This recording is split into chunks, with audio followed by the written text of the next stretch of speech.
Sekali lagi menyanyi Hosana.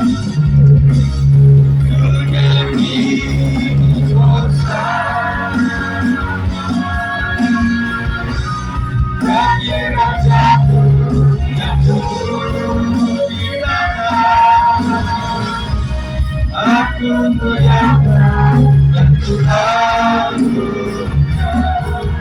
Kaulah yang katakan Kaulah yang disembah, Kaulah yang disembah. Kali lagi Kaulah yang disembah, yang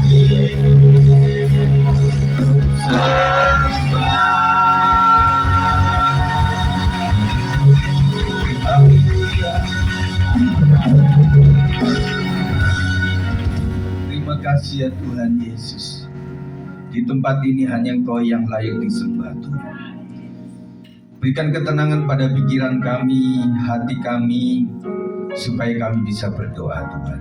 Supaya kami bisa mendengar firman Tuhan dan urapi hamba untuk menyampaikan secara benar Tuhan.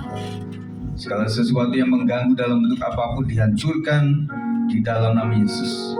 Kami siap untuk diberkati oleh Tuhan. Demi nama Yesus kami berdoa. Yang percaya katakan amin. Silakan duduk. Puji Tuhan saudara sekalian, sehat semuanya. Biarlah hati kita tetap tenang dan kita bisa berdoa.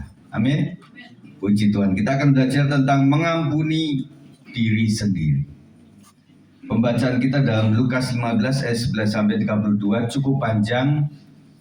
Kita agak santai tapi serius sekalian. Kita baca firman ini sambil kita merenungkan, mencermati isi daripada cerita firman Tuhan ini. Judulnya adalah perumpamaan tentang anak yang hilang. Saya ayat 11, kemudian Bapak Ibu Saudara ayat 12, selanjutnya sampai ayat 32 ya. Perumpamaan tentang anak yang hilang, Yesus berkata lagi, ada seorang mempunyai 2 anak laki-laki. Silakan.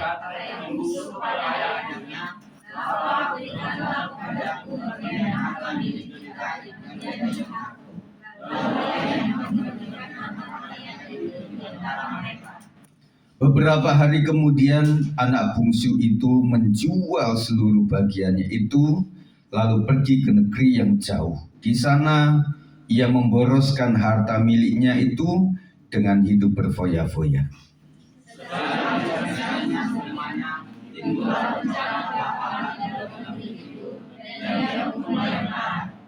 Lalu ia pergi dan bekerja pada seorang majikan di negeri itu. Orang itu menyuruhnya ke ladang untuk menjaga babinya.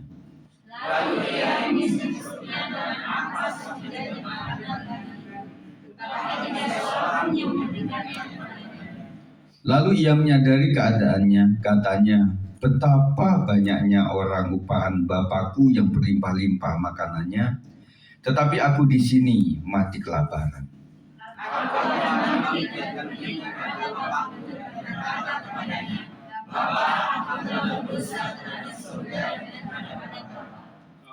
Aku tidak layak lagi disebutkan anak Bapa. Jadikanlah aku sebagai salah seorang upahan Bapa.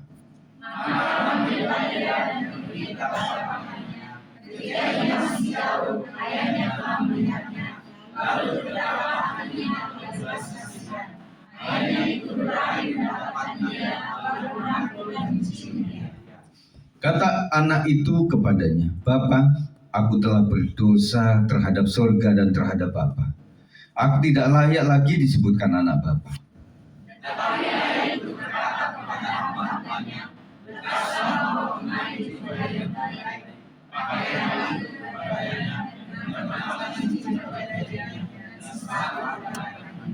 Dan ambillah anak lembu tambun itu, sembelihlah dia dan marilah kita makan dan bersukacita.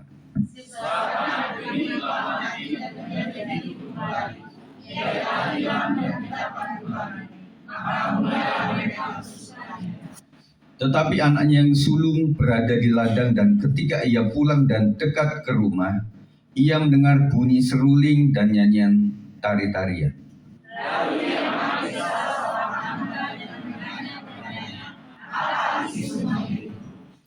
Jawab hamba itu, adikmu telah kembali dan ayahmu telah menyembelih anak lembu tambun karena ia mendapatnya kembali dengan sehat.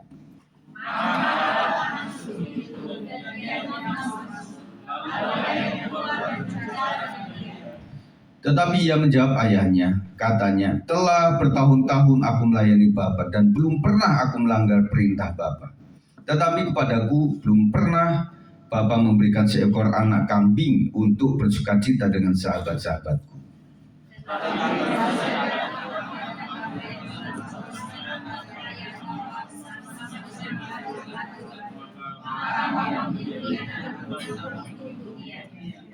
Kata ayahnya kepadanya, anakku, engkau selalu bersama-sama dengan aku, dan segala kepunyaanku adalah kepunyaanmu.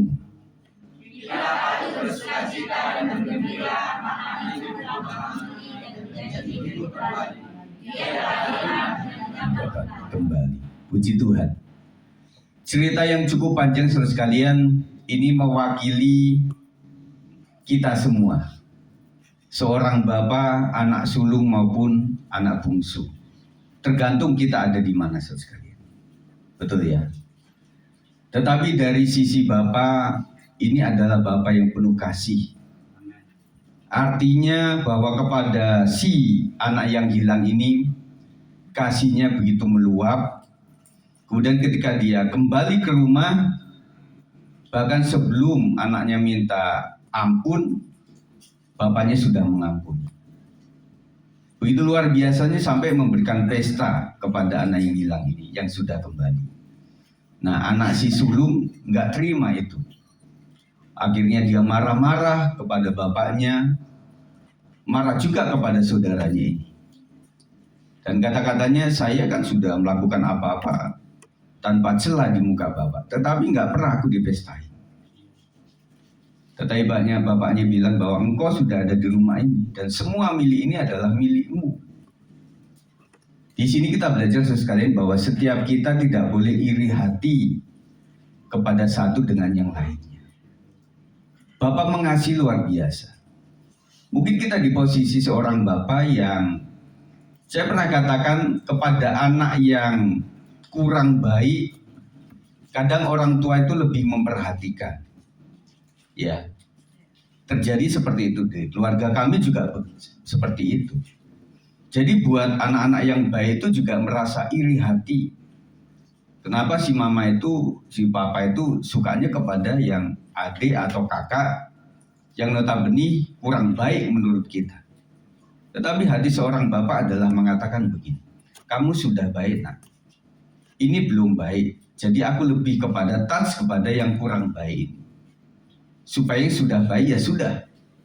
Tetapi yang kurang baik ini perlu perhatian yang lebih lagi. Ingat kan anak kecil itu kadang-kadang reseh menurut kita kan. Banyak melakukan apa-apa itu ya. Kata orang berilmu, mereka itu butuh perhatian. Butuh diperhatikan. Dan kita sudah tua pun butuh perhatian toh. Jadi kadang-kadang kita bertingkah aneh itu karena kita membutuhkan perhatian. Nah, kita belajar di sini sekalian. Kisah anak yang hilang memperlihatkan bagaimana seorang bisa bangkit dari kejatuhan dan menerima kembali pengampunan serta pemulihan dari Allah. Siapapun kita, saya katakan sering kali kita nggak sempurna sekalian. Dan bagi orang yang pernah jatuh, itu wajar, yang penting tidak disengaja. Dan kita membutuhkan pengampunan yang luar biasa yang daripada Tuhan. Ia bergumul dengan keadaan, terutama dengan dirinya sendiri. Bagaimana caranya bisa menerima diri sendiri dan mengalami pengampunan dari Allah? Yang pertama menyadari kesalahan. Ayat 17 tadi mengatakan 1, 2, 3. Lalu ia menyadari keadaannya, katanya, betapa banyaknya orang upahan Bapakku yang berlimpah-limpah makanannya, tetapi aku di sini mati kelaparan. Jadi ketika menghadapi kesulitan seperti itu, baru anak ini menyadari bahwa selama ini di rumah itu begitu luar biasa, apa-apa ada. Tetapi aku kurang terima dengan itu. Kok segi etika sekalian ini, anak juga agak kurang ajar sih. Kurang ajarnya apa? Menurut saya karena kan bapaknya belum mati. Dia udah ngambil warisan dulu gitu loh. Makanya yang sulung tuh mencak-mencak kepada yang bungsu ini. Ya, adikku ini benar-benar nggak tahu diri. Dia udah ngambil warisan dulu, habis itu berpesta pora. Kemudian balik lagi, setelah itu bapakku terima juga. Dalam hati, bapak juga kurang benar gitu. Begitu saudara sekalian. Tetapi di sisi ini kita melihat bagaimana pengampunan seorang bapak itu luar biasa. Meskipun anaknya seperti itu, sisi bapak bilang, kau yang sulung, kau yang bungsung, semua adalah anakku. Dan semuanya harus ditolong, semuanya harus diselamatkan. Dan dia sudah katakan, hai anakku, kau sudah di rumah ini, semua adalah milikmu. Ya, adikmu sudah kembali lagi, itulah ada sukacita yang luar biasa. Anak bungsu menyadari bahwa ia telah salah jalan dan hidupnya hancur. Kesadaran akan kesalahan adalah langkah awal menuju pertobatan. Saya katakan bahwa Bapa untuk mengampuni manusia yang berdosa itu begitu mudah. Dalam artian kontrasnya merah seperti kesumba kermisi, bisa putih seperti salju, seperti bulu domba. Tapi bulu domba di Israel. Itu kontras sekali loh, antara merah dan putih kayak bendera Indonesia. Begitu mudah sekali diampuni. Tetapi yang membuat sulit itu adalah kesadaran untuk orang mengakui kesalahan. Kalau saudara melihat ada seseorang atau anak atau siapapun udah tahu salah, habis itu dia lebih songong, kita sebel nggak kira-kira? Sebel sekali. Makanya pengampunan di Tuhan tuh gini, Bapa ampuni mereka, sebab mereka tidak tahu apa yang mereka perbuat. Kalau orang nggak tahu, Tuhan kasih pengampunan luar biasa. Dan kita juga begitu. Nah, kamu nggak tahu ya bahwa itu salah. Yaudah, jangan 2 kali lagi ya nak ya. Hari ini Papa ampuni kamu, Mama ampuni kamu, tetapi jangan mengulangi yang sama. Karena kemarin kamu nggak tahu. Tetapi kesalahan yang kedua bagaimana? Kamu kan sudah tahu. Kenapa masih melakukan yang salah ini? Dan mungkin hentakan orang tuanya lebih keras dibanding yang pertama. Nilainya apa? Karena kemarin nggak tahu, sekarang sudah tahu. Dan ada firman Tuhan, dosa yang disengaja tidak mendapatkan ampun. Setuju sekalian? Kita mesti berhati-hati. Ia mengetahui bahwa keputusannya meninggalkan rumah ayahnya adalah keliru. Jadi kekeliruan itu baru kita sadari setelah terjadi beberapa waktu. Pada awalnya dia nggak tahu bahwa itu adalah keliru. Makanya sarannya adalah teman-teman sekalian jemaat yang dikasihi Tuhan, apa-apa yang kau akan putuskan dan pertimbangkan itu pikirkan matang-matang supaya nggak keliru jalan kita sekalian. Tetapi kalau seandainya kita sudah melakukan itu, masih ada pengampunan dari Tuhan. Kita nggak sempurna. Tuhan sangat tahu bahwa kita nggak sempurna. Oleh sebab itu ada pengampunan. Ia tidak mencari kambing hitam atas kesalahan itu. Nah, kita belajar ketika kita ada sebuah kesalahan, pertama kali yang terbersih dalam otak kita, gara-gara dia ini. Itu dosa keturunan saudara sekalian. Pada saat manusia awal itu kan saling menyalahkan tuh. Si Hawa menyalahkan siapa? Ular. Ya. Terus kemudian Adam menyalahkan siapa? Istrinya Hawa. Dia yang kasih. Di sini yang paling keren itu malah ular. Dia nggak menyalahkan siapa-siapa. Betul nggak? Di sisi cerita ini iblis itu malah yang paling jujur, nggak cari kambing hitam saudara sekalian. Nah karena itu kita memang seperti itu ya teman-teman sekalian. Waktu menghadapi masalah kantor, masalah pendidikan, masalah usaha, waktu ada sebuah kesalahan, pasti kita lari kepada menyalahkan orang lain. Pasti begitu. Ya. Makanya kita harus berhati-hati. Ia tidak mencari kambing hitam atas kesalahan itu. 1 Yohanes 1 ayat 9 kita baca sama-sama. 1, 2, 3. Jika kita mengaku dosa kita, maka ia adalah setia dan adil, sehingga ia akan mengampuni segala dosa kita dan menyucikan kita dari segala kejahatan. Dosa akan diampuni, disucikan, jikalau kita memang sadar dan minta ampun kepada Tuhan. Kalau di muka umum kita susah untuk mengaku sebuah kesalahan. Mending makanya firman Tuhan katakan kamu masuk kamar tutup pintu, doa sama Tuhan di situ. Kalau suami nggak ada istri, nggak ada anak-anak, Tuhan maafkan aku ya, ampuni aku, saya sudah kelepasan, udah ngomelin istriku padahal istriku udah bener itu, ampuni aku ya Tuhan. Istri juga begitu, ampuni aku ya Tuhan, saya sudah terlalu gelap mata, gelap hati, terlalu emosi, naik tinggi, makanya ngomelin anak-anak sampai dia pergi keluar dari rumah. Ampuni aku ya Tuhan. Saya dengar bahar. Begitu ya, kita minta ampun kepada Tuhan. Anak-anak juga begitu. Oh, ampuni aku ya Tuhan. Saya sudah keburu emosi. Bapak udah baru ngomong apa, mama udah ngomong apa, saya udah lari dari rumah. Setelah di jalanan lontang-lantung, aduh perut mulai lapar ini, aduh kayaknya kok rindu pulang lagi ya, tapi kok keki ya, mau pulang nanti ngomong apa sama bapak mamaku itu, aku udah merasa salah.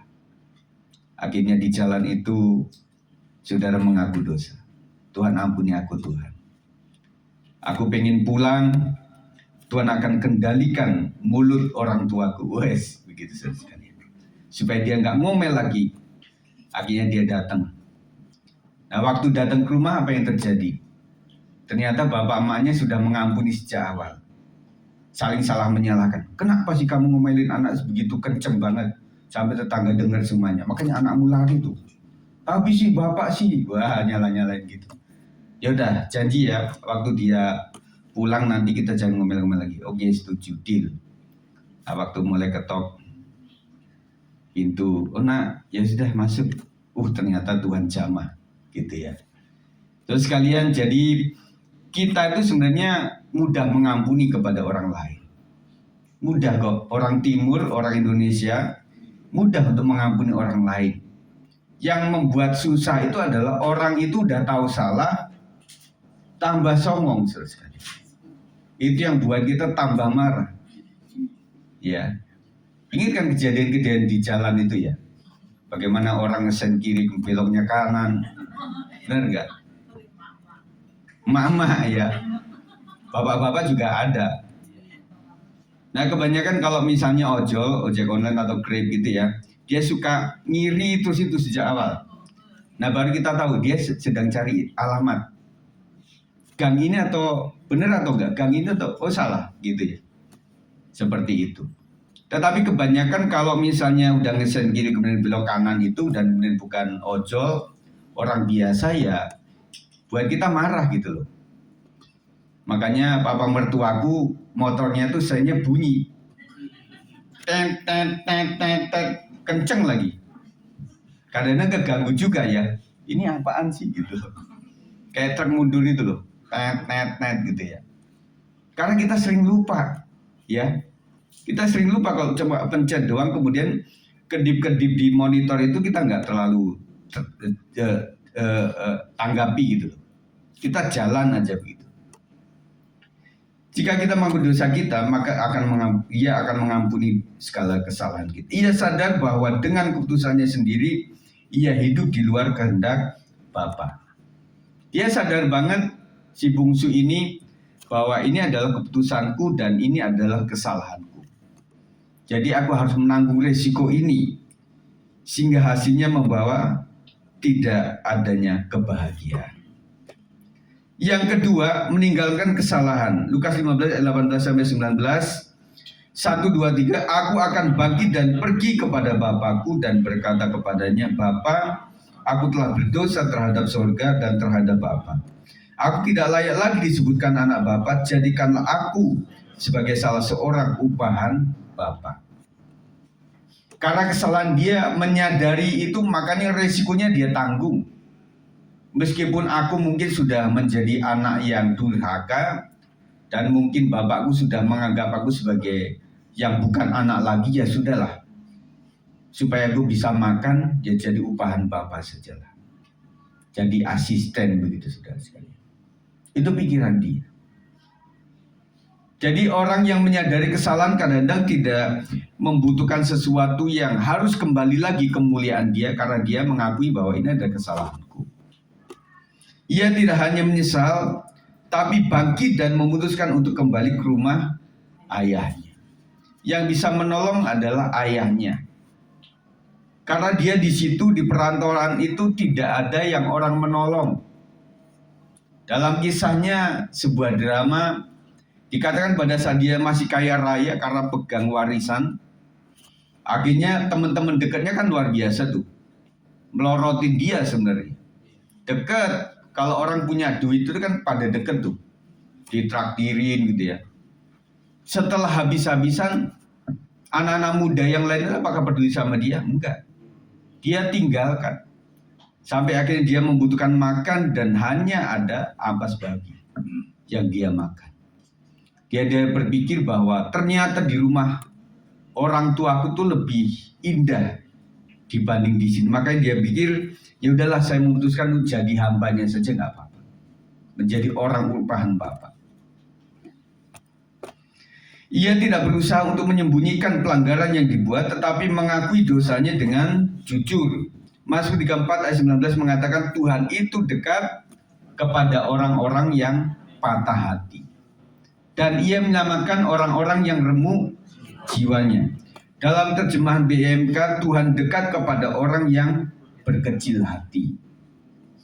Ia menyelamatkan orang yang patah semangat. Orang kadang-kadang kecil hatinya sekali, karena menghadapi berbagai penderitaan dan gangguan kehidupan ini, menjadi kecil hatinya. Dan kadang-kadang membuat kita patah semangat. Di dalam firman Tuhan mengatakan hati yang gembira adalah obat yang manjur. Makanya sering saya pesankan kepada anggota keluarga yang punya anggota keluarga yang lain yang sakit, mereka membutuhkan dukungan untuk disemangati selain diomelin. Karena minum obat susah. Karena minum yang bagus kadang-kadang sulit. Duh, kalau enggak teh manis itu kayaknya kayak bukan minum. Kalau minuman anyep tuh rasanya kok di perut itu enggak enak gitu ya. Akhirnya nyuri-nyuri buat teh manis sendiri begitu ya. Diomelin-omelin begitu ya. Nah, sekarang harus ada pemakluman antara si pasien dan juga yang sehat. Yang sehat memaklumi memang yang sakit itu sensitif, mudah panas, merasa tidak diperhatikan. Ya Pak Sam ya. Jadi betul, jadi apalagi orang tua ya, yang merasa bahwa dirinya sakit dan gak bisa melakukan apa-apa, ditinggalkan anaknya 1 jam itu kayak 100 hari gitu. Kok nggak balik-balik begitu ya. Itu rasanya seperti itu. Dan kita anak-anak juga begitu kan. Anak-anak waktu panas, anget gitu ya. Aduh, mama ambil minumnya lama banget sih. Padahal kan mesti ngangetin dulu ya. Pakai di kompor dinyalain dulu lama. Itu aja sensitif gitu loh. Si bapak-bapak udah minta ini, aduh. Udah. Kok memang gak ada di mana-mana, udah biarin aku mati aja loh. Udah begitu saudara sekalian. Dan kalau yang satunya juga sensitif, ya udah mati-mati aja lah. Nah habis itu nanya, kalau aku mati, kamu kawin lagi nggak? Nah begitu jadinya. Ya rumah tangga itu seperti itu. Pokoknya nikmati aja lah. Suka duka bersama. Amin sekalian. Nanti indah pada waktunya. Jadi Tuhan dekat dengan orang yang kadang-kadang kecil hatinya, ciut. Ya, menghadapi belakangan ini kita juga merasa ciut. Dan saya hanya berharap kita tenang saja sekali. Kita doain terus itu semuanya. Dan kemarin kita juga berdua ya sampai malam itu karena Yafet ada di Cempaka Putih. Itu kan situasi lagi memanas itu. Ya puji Tuhannya itu langsung dipercepat. Nah saya itu kita kan terus pantau itu ya. Akhirnya Yafet kasih live perjalanan dia itu. Kita pantau aja berdua. Ini Yafet sampai sini. Ya udah Mampang nih, Buncit nih. Udah sekitar Ragunan nih. Udah sekitar Tanjung Barat nih. Lenteng Agung nih. Udah mulai ITC nih. Akhirnya nyampe. Yafet nyampe di situ senyum-senyum dia. Ini mama papaku ngapain malam-malam? Jam berapa sih? Jam 11, 12, jam 10 ya? Jam 12 kami berdua di situ. Geter juga ibu-ibu. Betul nggak? Anak-anak kok. Nah, saya percaya ibu-ibu yang punya anak kerja, apalagi di kota atau di PIK itu KCC itu ya. Masih aman Kak Stella ini yang ada di rumah. Kita juga geter. Kemarin Ibu Sol juga geter karena anaknya ojek online juga. Habis itu ikut lagi. Ya. Jadi kita juga merasa itu ciut juga. Ya, kita juga doa gitu loh. Untuk anak-anak kita semuanya supaya selamat gitu. Nah, setelah nyampe dia bilang, cuma demo doang.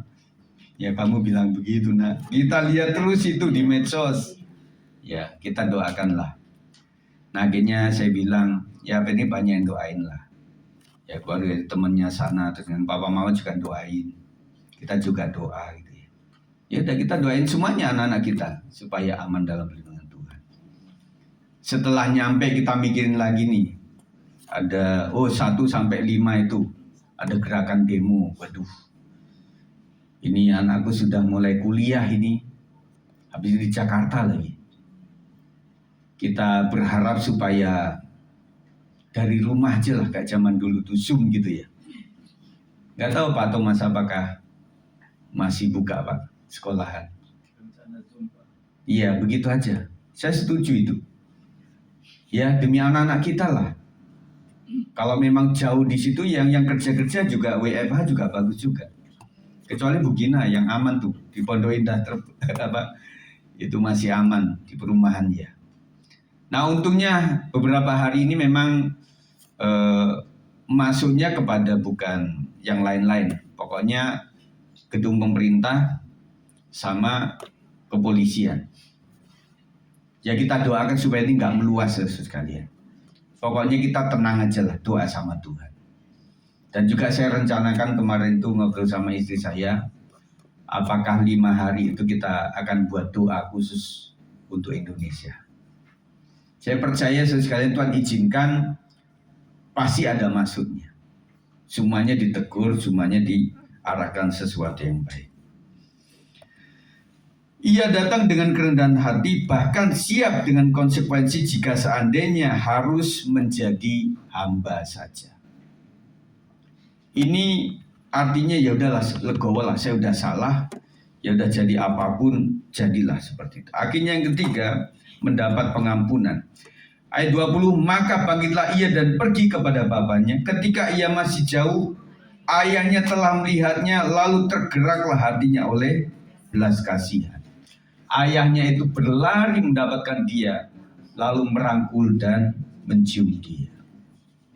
Itu adalah kasih seorang bapak. Kita juga seperti itu, Bapak Ibu sekalian. Kita yang banyak salah di hadapan Tuhan. Sebelum kita datang kepada dia untuk minta ampun, ternyata Bapa di surga itu menunggu kita untuk mengampuni kita. Makanya waktu saudara merasa bersalah itu, jangan malah menjauhkan diri dari persekutuan. Janganlah menjauhkan diri dari ibadah. Karena iblis memberikan ide dalam pikiran, dia bilang gini, kamu sudah jahat, kamu udah hina gitu loh. Itu orang di gereja itu pada kudus-kudus tuh, nggak malu kamu. Akhirnya sudah mulai berjalan, pikiran itu berkecamuk. Akhirnya tadinya mau ke sini, iblis membelokkan, ya udah, kayaknya enak ITC ini, karena ngelewatin begitu ya. Akhirnya saudara kalah di situ. Iblis selalu mengganggu kita. Tetapi gereja Tuhan haruslah saling mengampuni satu dengan yang lainnya. Setuju? Hambanya masih banyak kelemahan, Ibu Gembala masih banyak kelemahan, kami keluarga Gembala juga mengalami banyak kelemahan. Saudara mau ampuni kami, dan kami pun juga seperti itu. Seperti Bapa yang mengampuni kami, yang memulihkan kami juga melakukannya sama kepada jemaat Tuhan. Sang ayah menyambutnya dengan kasih tanpa syarat sebelum anak itu sampai ke rumah. Jadi Bapa yang baik itu selalu menunggu kapan anakku pulang, kapan anakku pulang. Gambaran dalam drama itu, bapaknya setiap hari itu selalu buka pintu. Jangan-jangan ada seseorang, anakku yang bungsu yang akan datang. Oh, itu ada bayangan tuh, hitam-hitam di sana itu ada orang. Ternyata bukan. Oh, mungkin ini nih. Nah, dari tingginya nih sama nih, kira-kira umurnya segini, tingginya segini nih. Satu lewat, bukan. Itu hampir tiap hari sekali. Dan mungkin Tuhan Yesus menunggu kita seperti itu. Kapan ya anakku ini mau bertobat? Supaya aku cepat memulihkan dia. Jadi cepat mengaku kesalahan, di situ pun cepat dipulihkan. Tergantung kita sekalian. Makanya kalau ada orang mengaku dosa kesalahan itu jangan dibully sekalian. Kita menghargai. Ia tidak dihukum, melainkan dipeluk dan dipulihkan sebagai anak. Dia diterima kembali dan mendapatkan pemulihan. Sukacita besar dinyatakan karena satu orang berdosa telah bertobat. Pertobatan kita mendatangkan sukacita surga. Kita baca dalam Lukas 15 ayat 7, 1, 2, 3. Aku berkata kepadamu, demikian juga akan ada sukacita di surga karena satu orang berdosa yang bertobat. Lebih daripada sukacita karena 99 orang benar yang tidak memerlukan pertobatan. Ini dalam nih. Jadi hanya satu orang yang bertobat, sukacita itu luar biasa. Dibandingkan 99 orang yang sudah memang bertobat. Harus dirayakan. Makanya waktu kita membaptiskan satu orang, itu kita sukacita. Malaikat surga juga ikut bersukacita karena mereka sudah kembali kepada Tuhan.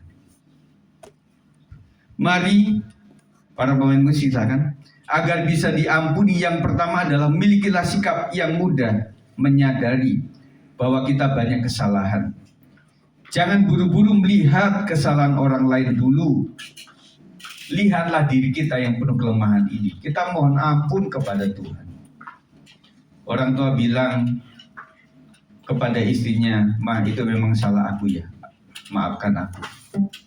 Nah, kalau orang sudah mengatakan ini, kadang-kadang yang satunya bilang apa? Oh enggak, itu kesalahan aku itu, bukan kamu itu, begitu ya. Kalau orang ngaku salah tuh kadang-kadang begitu. Maafkan aku ya, aku udah salah sama kamu. Enggak, itu bukan kesalahan itu. Aku juga ikut salah dalam hal itu. Tetapi kalau orang sudah salah kemudian ngotot, orang kan berpikir ya, memang kamu benar salah. Bisa begitu sekali. Yang kedua, milikilah komitmen untuk meninggalkan kesalahan itu. Jangan istilahnya kapok lompok sekali. Kita harus sadar setelah itu jangan melakukan yang sama. Kita mohon ampun kepada Tuhan. Tuhan memang Maha Pengampun. Tetapi firman Tuhan mengatakan bahwa kesabaran Tuhan itu ada batasnya. Ada saat Tuhan memberkati, ada saat Tuhan menghukum setiap kita. Saudara mungkin berpikir, saya udah salah banyak nih kepada jemaat Tuhan, kepada hamba-hamba Tuhan, kepada gereja Tuhan, tetapi kok masih fine-fine saja hidupku. Artinya Tuhan masih menunggu sampai kau bertobat. Dan sampai ketika itu pertobatan sudah ditutup oleh Tuhan, kita nggak mendapatkan ampun lagi. Makanya selalu minta ampun kepada Tuhan. Ampuni aku Tuhan atas setiap kesalahan. Ketika kita melakukan dua hal itu, pastilah Bapa yang baik akan mengampuni dan pasti akan memulihkan kehidupan kita. Ada satu lagu seperti Bapa sayang anaknya. D. Bapa besar sungguh kasih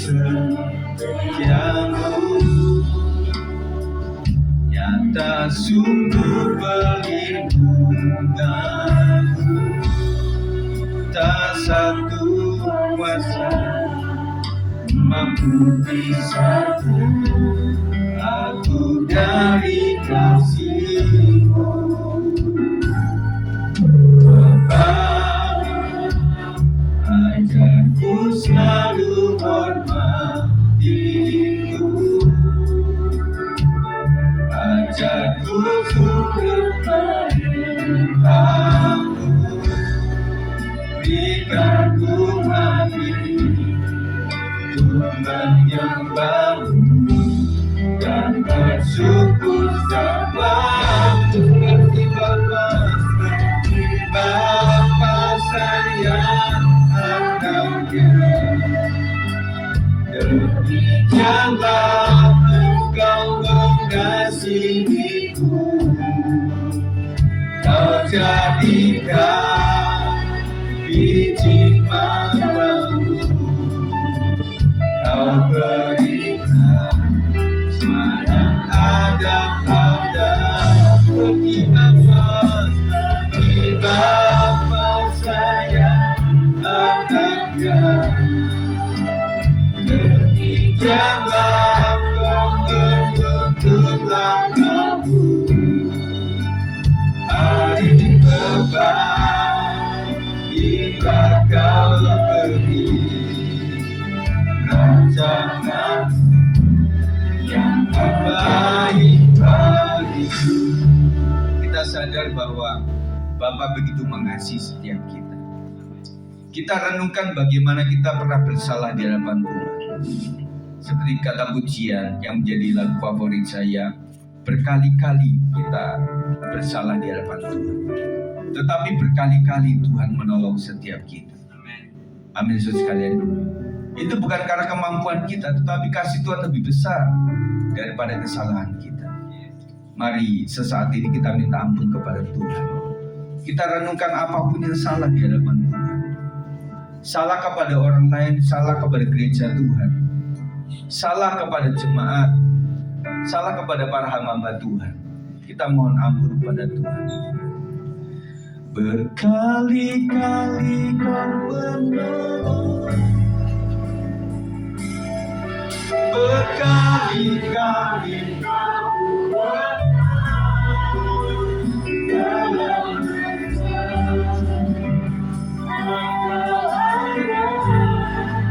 Yesus setia.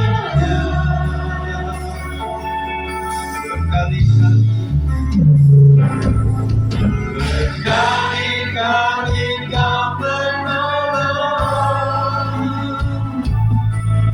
berkali-kali Kau kuatkan dalam lembah gelap. Engkau ada, Yesus setia. Berikan pujian dari awal, tak menolong, meskipun Tuhan tak menolong, meskipun di dalamnya tetap memilih untuk percaya dan mengucap syukur.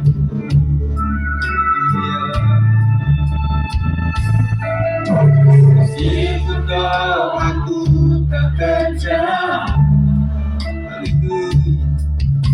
Meskipun hatiku habis lelah, tetap memilih untuk percaya dan mengucap syukur.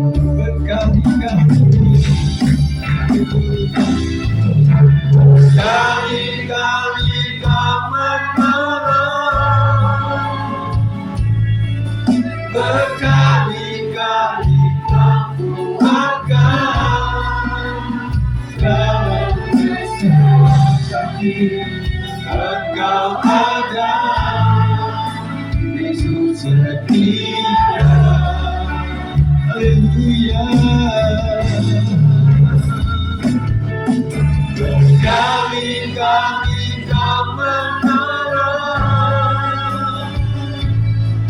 berkali-kali kau makan dalam tempat Engkau ada. Yesus setia. Kita bagi Yesus sekalian berkali-kali.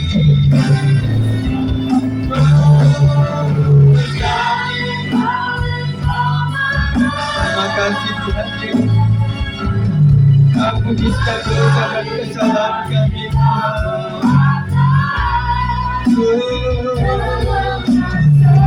Terima kasih Tuhan kau baik. Yesus setia. Haleluya. Kali-kali kau menolong.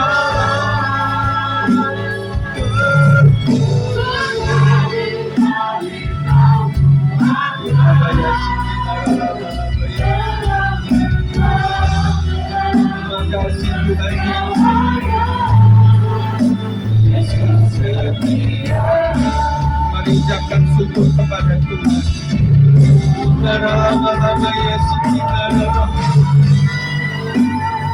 Sungguh besarlah kasih-Mu Tuhan. Kami mensyukuri untuk kebaikan-Mu sampai hari ini. Tuhan yang menolong kehidupan kami. Pulihkan setiap kami Tuhan. Haleluya. Yesus Engkau sungguh baik. Yesus Engkau sangat baik. Terima kasih Tuhan. Terima kasih Bapa. Terima kasih Tuhan. Terima kasih. Kita katakan itu berkali-kali. Berkali-kali.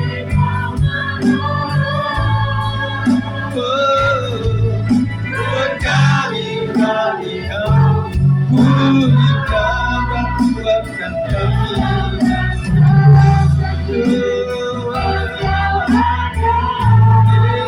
Yesus setia. Berkali-kali.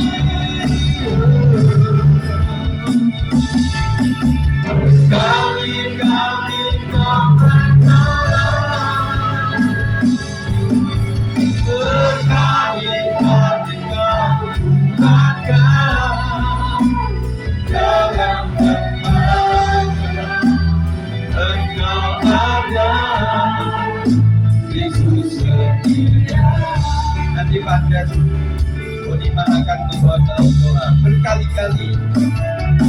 Berkali-kali kau menolong.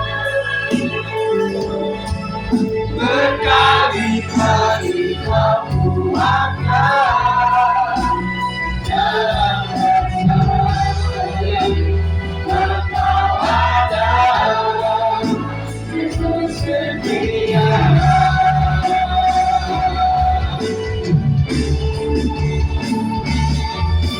Berkali-kali kau menolong.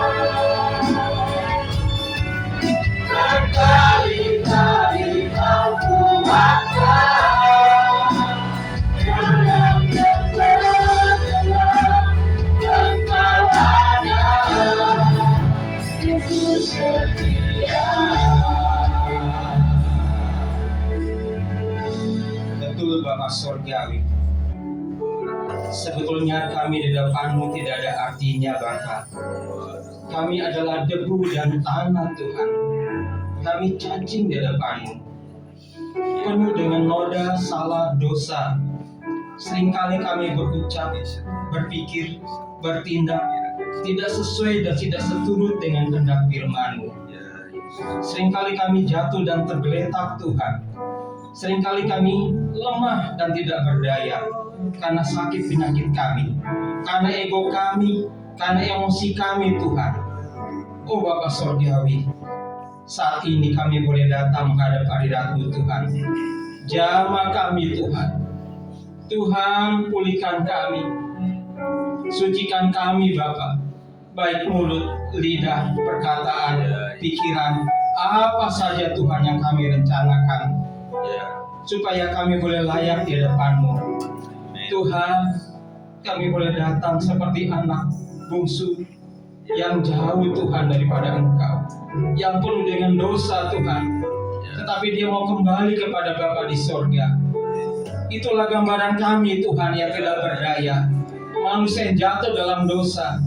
Ini kami Tuhan, boleh datang menghadap hadirat-Mu Tuhan. Biarlah senantiasa Engkau boleh pulihkan kami dalam kehidupan kami, baik di dalam pekerjaan, di rumah tangga, di tengah-tengah masyarakat, organisasi, di tempat pekerjaan, dimanapun kami berada Tuhan, kami bisa menunjukkan kami sebagai anak Tuhan yang baik. Tuhan, jadikanlah kami teladan, jadikanlah kami Tuhan contoh yang terbaik Tuhan di tengah-tengah masyarakat ini. Kami doakan bangsa negara kami ini dalam tangan kasih-Mu Tuhan. Kami doakan keluarga kami pribadi lepas pribadi. Kami doakan jemaat kami Tuhan, terlebih Bapak Gembala dan keluarga. Tuhan senantiasa jaga, pelihara dengan kuat kuasa darah-Mu yang kudus. Pelihara Tuhan keluarga Gembala ini bersama dengan anak-anak. Pelihara juga untuk keluarga besar Pendeta Buyung Ismail, anak cucu menantu. Pelihara kami juga Tuhan jemaat-Mu di sini Tuhan yang hadir beribadah, pribadi lepas pribadi, dimanapun keberadaan kami Tuhan. Kau boleh pilih kami, lindungi kami dengan kuat kuasa darah-Mu yang kudus. Saat ini kami hanya bisa berserah Tuhan, karena kami tidak berdaya. Tuhan, kami hanya bisa berlindung kepada Kau saja. Lindungi kami, keluarga kami, kota kami, bangsa kami Indonesia. Tuhan, pulihkan kami. Terima kasih Bapa. Biarlah firman-Mu menjadi rema dalam kehidupan kami. Tuhan, ketuk hati kami. Biarlah jamak kami, biarlah kami boleh pulang beribadah, bertemu dengan keluarga kami, senantiasa bersukacita hanya di dalam Engkau. Terima kasih Bapa. Di dalam nama Tuhan Yesus Kristus, kami berdoa dan mengucap syukur. Haleluya. Amin. Silakan duduk, sekali. Kita akan berdoa syafaat. Saya panggil ada 3 bapak yang akan berdoa. Pak Sinaga doakan. Terus kemudian Pak Thomas, Pak De Hartono. Mari ke depan aja Pak. Iya.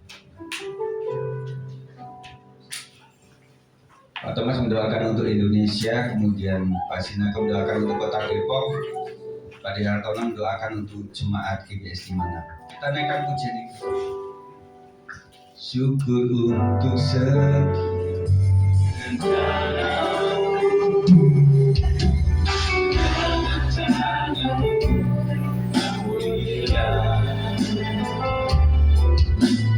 dalam satu kami bersatu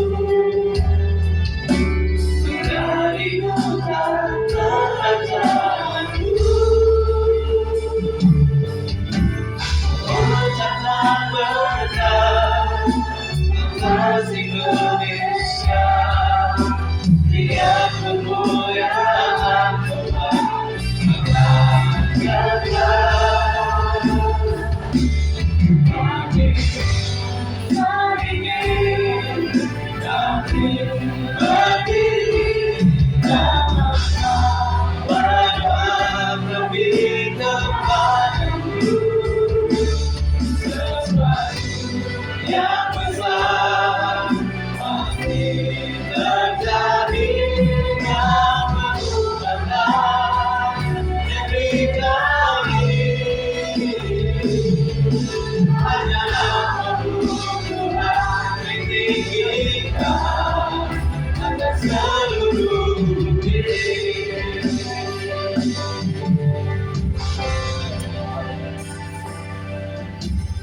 Bapa yang baik, Bapa yang kami sembah di dalam nama Tuhan Yesus. Haleluya.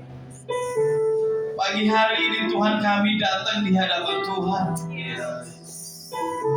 Kami memohon pertolongan Tuhan untuk Indonesia.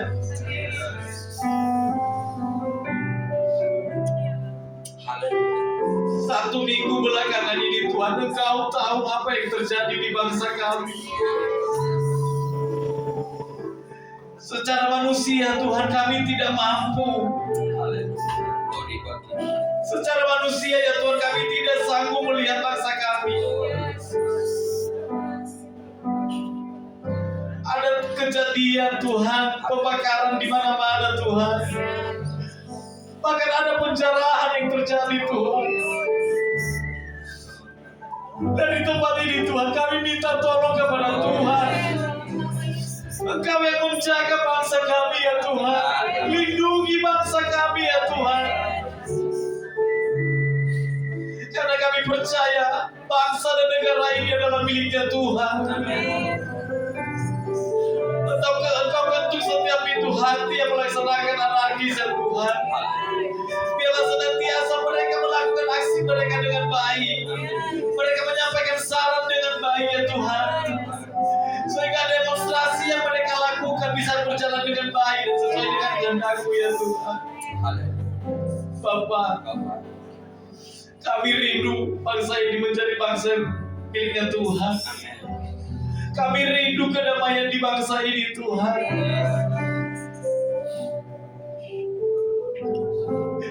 Kami sangat merindukan bangsa ini.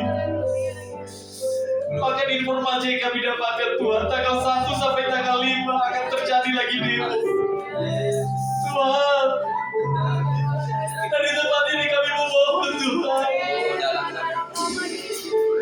Dari tempat ini kami minta bantu daripada Tuhan. Kami percaya Tuhan, setiap doa yang mengandalkan Engkau, setiap doa yang kami sampaikan kepada Engkau ya Tuhan, Tuhan akan memberikan jawaban yang pasti Tuhan. Di mana-mana terjadi demo ya Tuhan, di mana-mana terjadi pembakaran, Tuhan berikan kekuatan bagi kami. Bahkan jikalau ada anak Tuhan yang ada di bangsa kami yang menjadi korban atas kejadian ini Tuhan, dari tempat ini kami berdoa di dalam nama Tuhan Yesus, kekuatan menjadi milik mereka, kekuatan menjadi bagian mereka, sehingga pengharapan mereka hanya ada di dalam tangan-Mu ya Tuhan. Terima kasih Tuhan. Sekali lagi Tuhan, bangsa ini kami serahkan dalam tangan-Mu. Kami percaya bahwa bangsa ini menjadi bangsa yang diberkati oleh Tuhan. Kami percaya bahwa setiap kejadian yang ada, bahwa setiap kejadian yang terjadi, semua sesuai dengan kendalinya Tuhan. Terima kasih Tuhan. Bangsa Indonesia kami serahkan ke dalam tangan-Mu. Di dalam nama Tuhan Yesus kami berdoa. Haleluya. Bapa, di dalam nama Tuhan Yesus Kristus, kembali kami bersyukur di hadapan-Mu ya Bapa. Tuhan Yesus, Engkau baik dan sangat baik Tuhan di dalam setiap kehidupan kami Bapa. Karena kami tahu Tuhan hanya Engkau-lah Tuhan, satu-satunya Tuhan yang menjadi penyelamat kami Tuhan. Kami percaya dan yakin Tuhan atas lawatan-Mu Tuhan akan terjadi Tuhan semua keselamatan ya Bapa. Terima kasih Bapa, terima kasih Engkau baik ya Bapa. Engkau mengetahui segalanya Tuhan, apa yang terjadi Tuhan di kota ini Tuhan. Kota Depok ini Tuhan, Engkau mengetahui Tuhan apa yang terjadi Tuhan. Oh boleh Bapak dinyatakan beberapa orang isu Tuhan, akan terjadi juga demo Tuhan. Oh Bapak, kami percaya dan yakin Tuhan, kami serahkan seluruhnya kota Depok ini ke dalam tangan-Mu. Apabila pun Tuhan terjadi demo Tuhan, oh Bapak, kami percaya dan yakin Tuhan, Engkau yang mengendalikan Tuhan kota Depok ini Tuhan. Dan kami percaya Tuhan, kuasa Roh-Mu Tuhan yang berkuasa melindungi kota Depok ini Tuhan. Oh Bapak, mari Engkau Tuhan, Engkau pelihara kami setiap umat-umat-Mu Tuhan yang ada di kota Depok ini Bapak. Bahkan gereja-gereja-Mu Tuhan yang ada di kota Depok ini Tuhan, Engkau lindungi, Engkau sertai setiap bangunan-bangunan gereja Tuhan. Supaya Tuhan, oh Bapak, umat-umat-Mu Tuhan melihat kuasa-Mu nyata Tuhan. Biarlah kiranya Tuhan nama-Mu dipermuliakan dan diberikan. Amin. Bapak, Tuhan Yesus yang baik. Mari Engkau jamah setiap hamba-hamba-Mu Tuhan pada siang hari ini. Di kota Depok ini, di gereja-gereja-Mu Tuhan, yang menyampaikan firman Tuhan. Biarlah firman Tuhan menjadi kehidupan Tuhan. Buat umat-umat-Mu yang percaya dan yakin bahwa Roh-Mu Tuhan yang berkuasa, bahwa Engkau Tuhan yang nyata di dalam setiap kehidupan Tuhan hamba-hamba-Mu. Bahkan untuk menyampaikan firman yang keluar dari mulut hamba-hamba-Mu Tuhan, boleh dicerna dengan baik Tuhan, jemaat-jemaat-Mu, umat-umat-Mu yang Kau kasihi ya Bapa. Terpujilah Engkau Tuhan, terpujilah Engkau Yesus. Inilah kami ya Bapa, umat-umat-Mu yang mengenal kebaikan-Mu ya Tuhan. Hanya kepada-Mu kami bersandar ya Tuhan. Hanya kepada-Mu kami berharap ya Bapa. Biarlah kiranya Tuhan Engkau kendalikan kota Depok ini Tuhan. Pemimpin-pemimpin kota Depok ini Tuhan Engkau jamah Tuhan. Mulai dari wali kota, kelurahan, RW, RT Tuhan, Engkau memberkati Tuhan, sehingga mereka juga mendengar suara-Mu ya Bapa. Terima kasih Tuhan, terima kasih Yesus. Engkau tahu Tuhan, Engkau Bapa melihat Tuhan segala isi hati kami. Di pagi hari ini Tuhan, kami bersatu hati memohon Tuhan, berdoa kepada-Mu Tuhan, supaya terjadi lawatan-Mu di kota Depok ini Tuhan. Biarlah kiranya Tuhan kami Tuhan nyaman dan terang Tuhan. Sekalipun Tuhan ada isu-isu ya Bapa yang menakutkan ya Tuhan, tanggal 3 hari Rabu Tuhan akan Depok di gedung DPR Tuhan, di daerah Kota Kembang Tuhan, pemerintahan Kota Depok ya Tuhan, Engkau kuasa ya Bapa, sehingga Tuhan kami boleh nyaman dan terlindung ya Tuhan. Terima kasih Bapa, terima kasih Yesus. Engkau baik dan sangat baik. Hanya di dalam nama-Mu Tuhan Yesus Kristus kami bersyukur. Haleluya. Amin. Bapa di surga, kami juga ingin mendoakan khususnya jemaat-Mu Tuhan, baik yang sudah hadir saat ini maupun mereka yang tidak bisa hadir. Biarlah Engkau pimpin, Engkau atur, Engkau pelihara dengan kuat kuasa-Mu Tuhan. Biarlah mereka merasakan cinta kasih-Mu Tuhan. Tanpa Engkau kami tidak ada apa-apanya Tuhan. Biarlah Tuhan Engkau selalu ada di dalam kehidupan setiap jemaat-Mu Tuhan, baik yang dalam permasalahan apapun bentuknya Tuhan, dalam pergumulan hari-harinya Tuhan, baik dalam ekonominya, baik rumah tangganya maupun segala derita yang sedang dialami Tuhan. Biar Engkau selalu memelihara setiap kami. Banyak sekali di antara anak-anak-Mu ini Tuhan yang mengalami sakit penyakit. Biarlah Tuhan Engkau jamah, Tuhan memelihara. Biarlah setiap kami yang mengalami penderitaan rela dengan hati melakukan, karena Engkau berarti sedang mencintai kami, mengatur kami, memelihara kami, agar kami rela hidup dalam Tuhan. Terima kasih Bapa, terima kasih. Pelihara semuanya yang ada di setiap kami ini Tuhan, dari kepala sidang sampai jemaat yang ada. Biarlah Tuhan kami merasakan senantiasa firman Tuhan yang setiap saat kami dengar. Biarlah kami Engkau mampukan untuk melakukan dalam kehidupan hari-hari. Terima kasih Bapa. Biarlah pengampunan yang setiap saat Engkau berikan kepada kami, kami juga akan mengampuni sesama kami seperti apa yang telah difirmankan saat ini. Terima kasih Bapa, kami menyerahkan seluruh doa kami ini di dalam nama Tuhan Yesus Kristus. Amin.